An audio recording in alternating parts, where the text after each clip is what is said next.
Gagan Gupta, founder and CEO of Arise, is a renowned entrepreneur and investor specializing in industrial development, infrastructure, mining, energy, logistics, and sustainable investment in Africa. On September 11, 2025, Arise signed a partnership with the National Social Insurance Fund. This ambitious partnership includes the development of an industrial zone and a textile factory in Dibamba, promising new jobs and a significant boost to the country's economy. To discuss this, Mr. Gagan Gupta joins us on this edition of Décryptage. Mr. Gagan, welcome to Africa 24. You have just signed a partnership agreement with the National Social Insurance Fund. Could you provide details on the main projects included in this partnership, particularly the industrial zone and the textile factory in Dibamba, and explain the timeline and key stages of their implementation? Very proud of what we have signed with CNPS. The partnership with CNPS is very significant for Cameroon. We have signed 3 agreements. First agreement is concerning the construction of the dry port or the ICD that will be constructed in Dibamba. The overall investment is upwards of $200 million.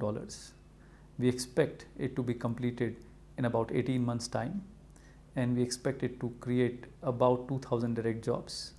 The second project or the second agreement that we have signed is for the creation of the industrial zone in Dibamba, which we launched few weeks back. So CNPS is joining us as a partner there. The whole idea about the industrial zone is to focus upon ensuring how we are adding value to the Cameroon products here and not exporting raw.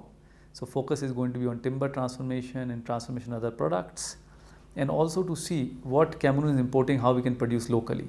So that's the second project. Estimated investment about $50 million. So between the dry port and the industrial zone, close to $250 to $300 million is being invested. The third project, which is very significant, is the creation of Camtex or the Cameroon Textile Company, that is going to really focus on transformation of cotton right from spinning to the end product. As you know, today Cameroon produces cotton, but at the same time we keep exporting the raw cotton and keep importing the finished product. So the whole project is about ensuring that we retain the value within the country and no need to import the textile that we are currently importing. And this project should create about 15,000 odd jobs.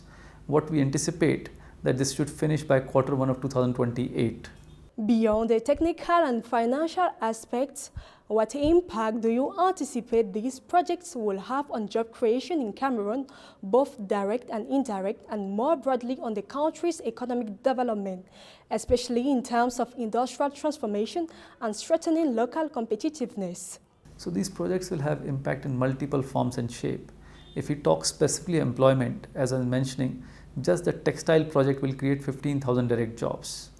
And if you now talk of the industrial zone and the dry port or ICD, we expect another 7,000 to 10,000 jobs to be created. So between the two projects, you're talking of about 20,000 to 25,000 jobs between now and 2028.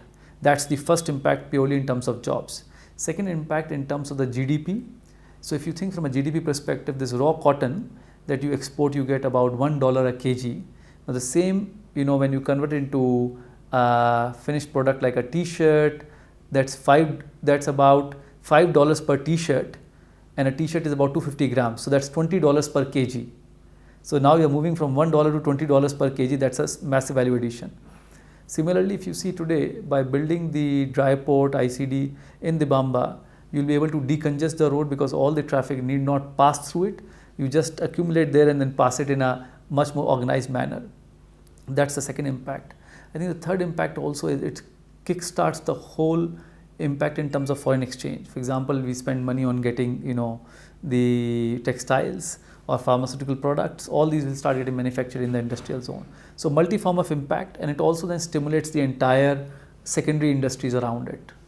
Thank you, Mr. Gagan Gupta, for answering Africa 24's questions. Ladies and gentlemen, thank you for watching this edition of Décryptage. You can find all the latest African news on our website, africa24tv.com, and on My Africa 24 application.